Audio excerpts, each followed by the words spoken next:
মুর্শিদাবাদের সাগরদিঘিতে চলন্ত সরকারি বাসে সোমবার দুপুরে ভয়াবহ অগ্নিকাণ্ডের ঘটনায় ব্যাপক চাঞ্চল্যের সৃষ্টি হয়। সাগরদিঘির মোড়গ্রাম সংলগ্ন দোহাল মোড়ে বাস কন্ডাক্টরের তৎপরতায় গাড়ি দাঁড় করিয়ে যাত্রীদেরকে নামানো হয়। কোনো রকমে প্রাণে বাঁচেন ওই বাসে থাকা যাত্রীরা। সোমবার সাগরদিঘির মোড়গ্রাম সংলগ্ন দোহাল মোড়ে চলন্ত যাত্রী বোঝাই বাসে অগ্নিকাণ্ড ঘটে। বহরমপুর থেকে ফারাক্কার দিকে যাওয়ার পথে হঠাৎই সরকারি বাসে আগুন ধরে যায়। আতঙ্কে হুড়োহুড়ি করে যাত্রীরা নেমে পড়েন। প্রাণে বাঁচেন যাত্রীরা। অনেকে আতঙ্কে বাস থেকে লাফ মারেন। যদিও আগুন লাগার সঠিক কারণ এখনো পর্যন্ত জানা যায়নি। খবর পেয়ে ঘটনাস্থলে পৌঁছয় সাগরদিঘি থানার পুলিশ। খবর দেওয়া হয় দমকলকেও। খবর পেয়ে ঘটনাস্থলে পৌঁছয় দমকলের ইঞ্জিন। বাসে আগুন লাগার ঘটনায় একটি লেন বন্ধ করে দেওয়া হয়। দমকলের ইঞ্জিন এসে দ্রুত আগুন নেভানোর কাজে হাত লাগায়। দ্রুত আগুন নিয়ন্ত্রণে আসে ও পরিস্থিতি স্বাভাবিক হয়ে ওঠে।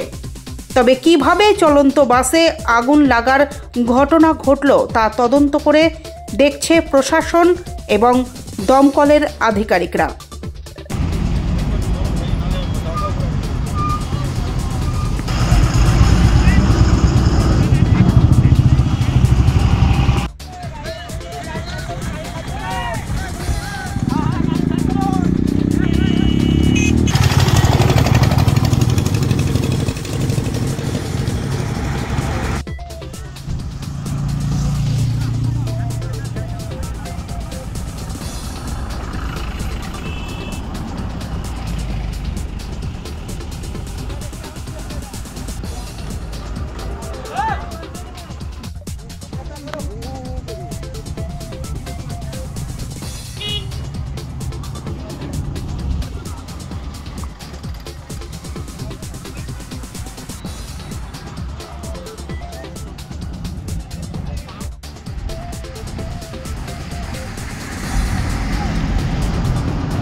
টাওয়ার অফ করে রেখেছি।